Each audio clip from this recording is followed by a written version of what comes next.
வணக்கம். மாலை முரசு செய்திகளை விரிவாக பார்ப்பதற்கு முன்பாக முதல் தலைப்புச் செய்திகளை பார்க்கலாம். IPL போட்டிகளுக்காக சென்னை அணி வீரர்கள் முழு அளவில் தயார். சென்னை அணிக்கு வேகப்பந்து வீச்சாளர்கள் நம்பிக்கை சேர்ப்பார்கள் என்றும் கேப்டன் ருதுராஜ் கெய்க்வாட் நம்பிக்கை.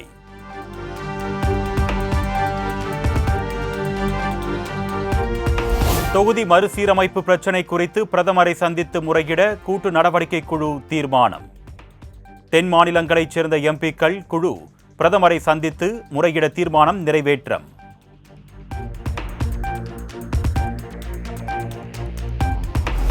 முதலமைச்சர் தலைமையில் நடந்த தொகுதி மறுவரையறை தொடர்பான கூட்டு நடவடிக்கை குழு கூட்டம் நிறைவு. அடுத்த கூட்டம் ஹைதராபாத்தில் நடைபெறும் என்று முதலமைச்சர் மு.க. ஸ்டாலின் அறிவிப்பு.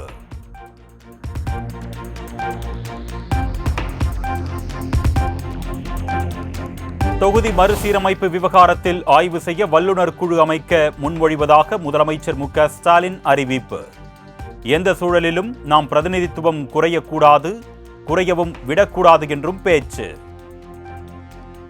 எப்படி நடத்துவது என்பது குறித்து அனைவரும் ஆலோசனை வழங்குமாறு கேட்டுக்கொள்கிறேன். அரசியல் மற்றும் சட்ட நடவடிக்கைகளை வரையறுப்பதற்காக வல்லுநர்களின் குழுவை அமைக்க நான் முன்மொழிகிறேன். ஒட்டுமொத்த முன்மொழிவுகள் குறித்த தங்கள் கருத்துக்களை பகிர்ந்து கொள்ளுமாறு அனைவரையும் கேட்டுக்கொள்கிறேன்.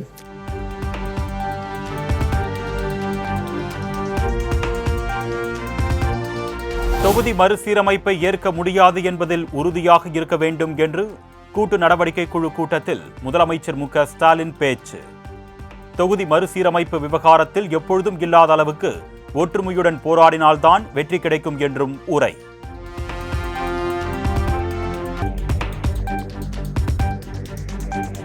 மாநிலங்களின் உரிமைகளை பறிக்க முயலும் கட்சி பாஜக என்று முதலமைச்சர் மு.க. ஸ்டாலின் குற்றச்சாட்டு. நம் உரிமைகள் பறிபோவதை அனுமதிக்க கூடாது என்று தென் மாநில தலைவர்களுக்கு வலியுறுத்தல். தென்னிந்திய மக்கள் இதனை ஏற்பார்களா என்று கேட்டார் பிரதமர். இதன் அடிப்படையில் பார்த்தால் தொகுதியில் எண்ணிக்கை குறையும் என்பதை அவரே ஒப்புக்கொண்டுள்ளார் என்பதை உணரலாம். எப்பொழுதும் மாநில உரிமைகளை பறிக்கிற கட்சியாக பாஜக இருந்துள்ளது. அவர்கள் தனது உள்நோக்கத்தை தொகுதி சீரமைப்பு திட்டத்தில் செய்ய நினைக்கிறார்கள்.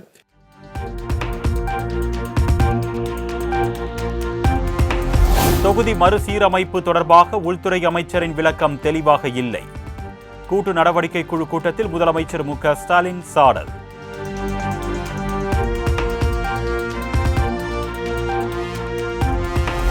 தொகுதி மறுசீரமைப்பு நடவடிக்கையை 25 ஆண்டுகள் ஒத்திவைக்க வலியுறுத்தி கூட்டு நடவடிக்கை குழு கூட்டத்தில் தீர்மானம். நாடாளுமன்ற எம்பிக்களின் எண்ணிக்கை தற்போதைய நிலையிலேயே தொடர வேண்டும் என்றும் கனிமொழி வலியுறுத்தல்.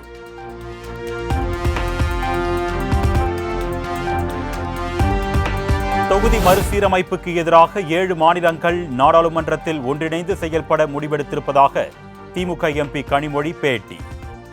தொகுதி மறுசீரமைப்பால் தமிழ்நாடு பாதிக்கப்படாது என்று உள்துறை அமைச்சர் கூறுவது குழப்பத்தை ஏற்படுத்துவதாகவும் குற்றச்சாட்டு.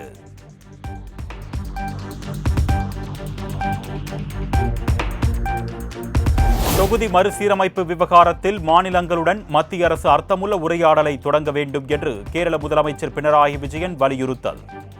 பன்முகத்தன்மையே இந்தியாவின் பலம் என்று கூட்டு நடவடிக்கை குழு கூட்டத்தில் பேச்சு.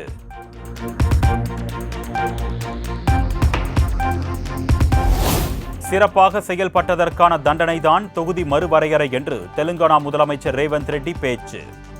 பாஜக நம்மை பேசவே அனுமதிப்பதில்லை, நினைப்பதை முடிவாக எடுக்கிறார்கள் என்றும் குற்றச்சாட்டு.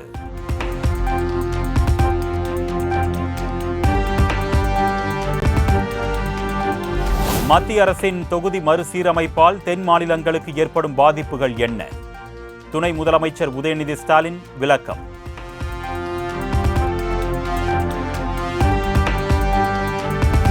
பாஜக ஆளாத மாநிலங்கள் மீதான திட்டமிட்ட தாக்குதல்தான் தொகுதி மறுசீரமைப்பு என்று துணை முதலமைச்சர் உதயநிதி ஸ்டாலின் குற்றச்சாட்டு. தொகுதி மறுசீரமைப்பால் தென்னிந்தியாவில் உள்ள தொகுதிகளின் எண்ணிக்கை 30% இருந்து 20 குறையும் என்றும் பேச்சு.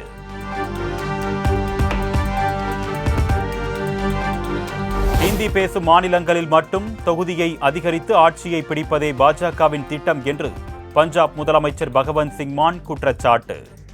பஞ்சாபில் ஒரு நாளும் தொகுதிகளை குறைய விட மாட்டோம் என்றும் திட்டவட்டம்.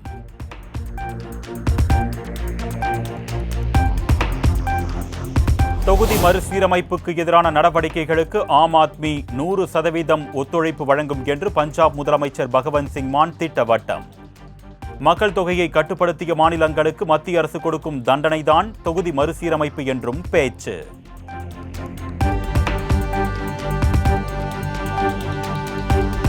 தொகுதி மறுசீரமைப்பு என்பது பாஜகவின் அரசியல் தாக்குதல் என்று கர்நாடக மாநில துணை முதலமைச்சர் டி.கே. சிவக்குமார் குற்றச்சாட்டு. நம் குரல்கள் நசுக்கப்படுவதையோ கலாச்சாரம் அழிக்கப்படுவதையோ ஒருபோதும் அனுமதிக்க மாட்டோம் என்று கூட்டு நடவடிக்கை குழு கூட்டத்தில் பேச்சு.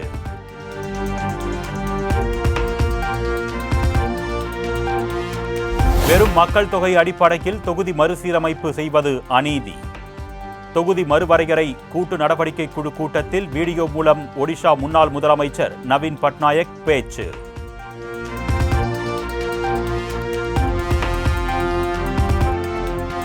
மக்களவை மாநிலங்களவையில் எந்த மாநிலங்களும் பாதிக்கப்படாத வகையில் தொகுதி மறுசீரமைப்பு இருக்க வேண்டும்.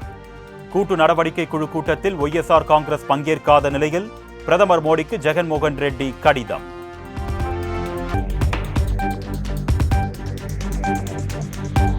மக்கள் தொகை அடிப்படையில் மட்டுமே தொகுதி மறுவரையறை செய்யப்படுவது நியாயமாகவும் சமமாகவும் இருக்க முடியாது என்று ஹேமந்த் சோரன் கருத்து.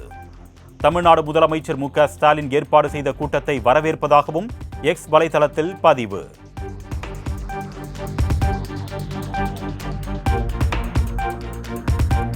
தொகுதி மறுவரையறை கூட்டு நடவடிக்கை குழு கூட்டத்தில் பங்கேற்றுள்ள விருந்தினர்களுக்கு தமிழ்நாட்டின் சிறப்பு வாய்ந்த பொருட்கள் பரிசு.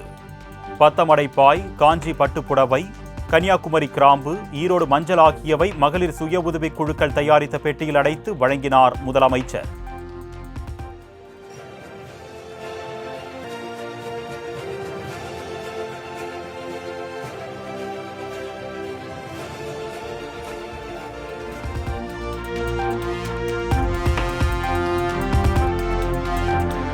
தொகுதி மறுசீரமைப்பு கூட்டு நடவடிக்கை குழு கூட்டத்தில் பங்கேற்ற முதலமைச்சர்கள் பினராயி விஜயன், ரேவந்த் ரெட்டிக்கு மு.க. ஸ்டாலின் வரவேற்பு.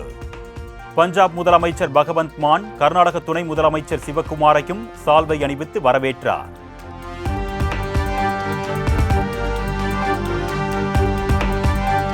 தமிழ்நாட்டு பிரச்சினைகளை மறைக்க தொகுதி மறுவரையறை கூட்டம் என்ற பெயரில் திமுக நாடகம்.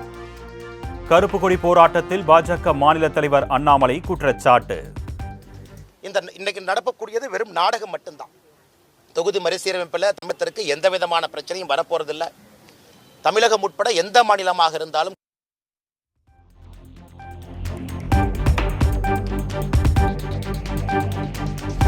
அண்ணாமலைக்கு என்னை பற்றி நன்கு தெரியும். திகார் சிறைக்கு அனுப்பிய போதே நான் பயப்படவில்லை. தமிழக பாஜகவின் கருப்பு கொடி காட்டும் போராட்டம் தொடர்பான கேள்விக்கு டி.கே. சிவக்குமார் பதில்.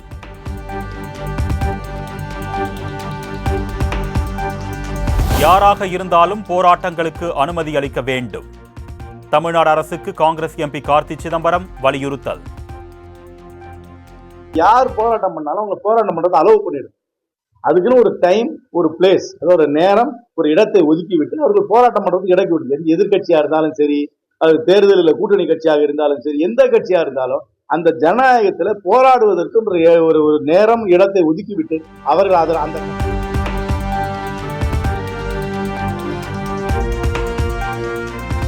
அதிமுக பாஜக கூட்டணி விவகாரத்தில் தாங்கள்தான் எஜமானர்கள் என்று செல்லூர் ராஜு சூசகம். தங்களுக்கு ஒரே எதிரி திமுக தான் என்றும் திட்டவட்டம்.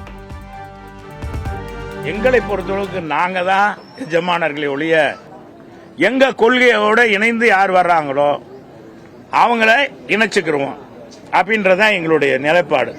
நாங்க கூட்டணி இந்த மாதிரி எங்களுடைய எதிரி யாருன்னா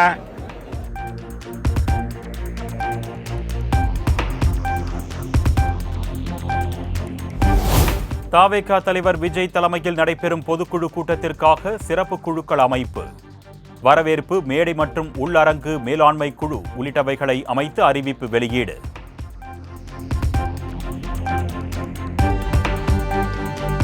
செங்கல்பட்டு மாவட்ட ஆட்சியருக்கு பிடிவாரண்ட் பிறப்பித்தது சென்னை உயர்நீதிமன்றம். நீதிமன்ற அவமதிப்பு வழக்கில் நேரில் ஆஜராகாததால் உத்தரவு.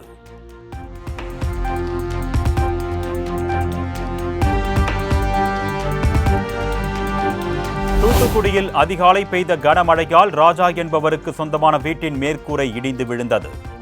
வீட்டில் யாரும் இல்லாததால் நல்வாய்ப்பாக உயிர் சேதம் தவிர்ப்பு.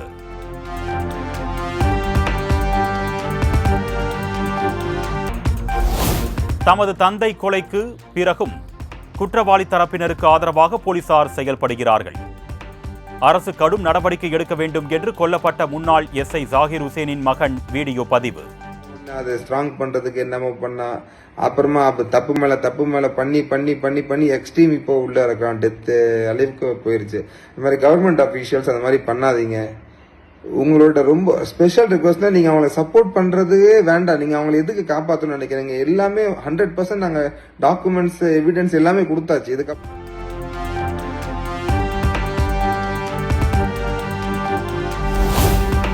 நெல்லையில் படுகொலை செய்யப்பட்ட முன்னாள் எஸ்ஐ ஜாகிர் ஹுசேனின் மகன் வீட்டிற்கு துப்பாக்கி ஏந்திய போலீஸ் பாதுகாப்பு.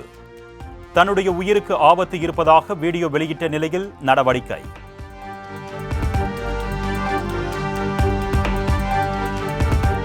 விழுப்புரத்தில் தனியார் மருத்துவமனையை மக்கள் சூறையாடியதால் பரபரப்பு. நெஞ்சுவலியால் அனுமதிக்கப்பட்ட நபருக்கு உரிய சிகிச்சை அளிக்கப்படவில்லை என தகவல்.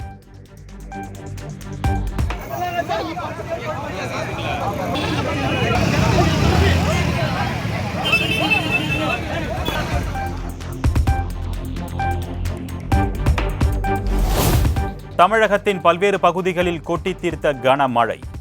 வெப்பம் தணிந்து குளிர்ச்சியான சூழல் நிலவியதால் மக்கள் மகிழ்ச்சி.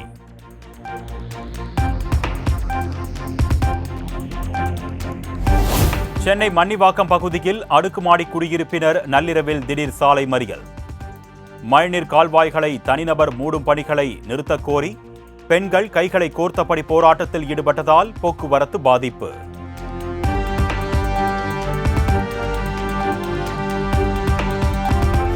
புதுக்கோட்டை மாவட்டம் விராலிமலை அருகே களை கட்டிய மீன்பிடி திருவிழா. குளத்தில் இறங்கி மீன்பிடிக்க போட்டி போட்ட கிராம மக்கள்.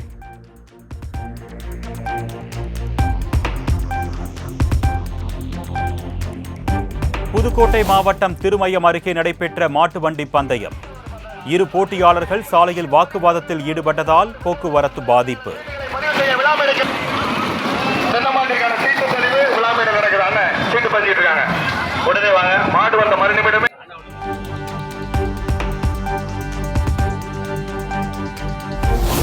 கடலூரில் கடப்பாறையுடன் வந்து வீடுகள் மற்றும் கட்டடங்களை இடித்து விடுவதாக மிரட்டி வரி வசூல் செய்த ஊழியர்கள் சஸ்பெண்ட்.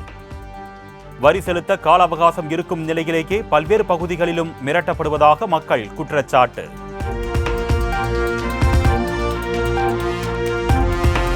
சென்னையில் நாளை IPL கிரிக்கெட் போட்டி நடப்பதை முன்னிட்டு சிறப்பு பேருந்துகள் இயக்கம். போட்டிக்கான நுழைவுச் சீட்டை காண்பித்து மாநகர பேருந்துகளில் இலவசமாக பயணிக்கலாம் என அறிவிப்பு.